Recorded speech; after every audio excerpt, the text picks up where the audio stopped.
Providers are prohibited from balance billing consumers either because of their contract with the health insurance company or the company's participation in certain public programs.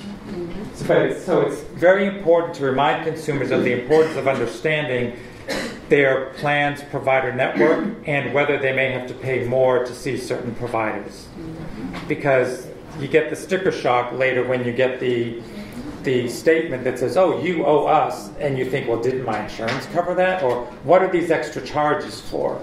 And again, part of that could be balance billing. However, note here, there's balance billing and cost sharing are different. Okay, cost sharing is sharing the costs, the share of the costs that are covered by insurance that the consumers pay out of their own pocket.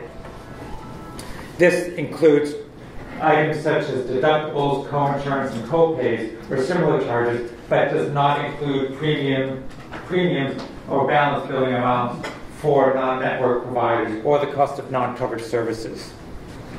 And cost sharing in Medicaid and CHIP also includes premiums. So again, it took me a while to understand the difference between balance billing and cost sharing, but they're two different concepts. And then we talked here just a little bit before about the out-of-pocket limit or maximum. And that's the most you would pay during a policy period, which is usually a year, before your plan begins to pay 100% of the allowed amounts.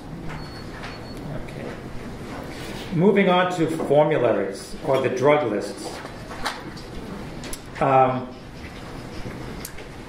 Health plans usually use the term formulary to describe the list of prescription drugs that they cover. Again, you may already be familiar with this. When you assist consumers, you go online to the provider plans. A formulary typically includes the details about the copay that the consumer has to pay for each type of covered drug. If the plan uses tiers, the formulary will list which drugs are included in each tier.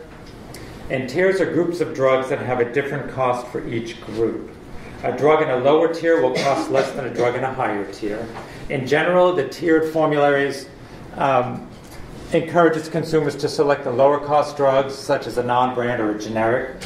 For example, here we have in a 3-tiered formulary plan, the first tier includes the generic with the lowest cost. It could be, for example, a $10 copay.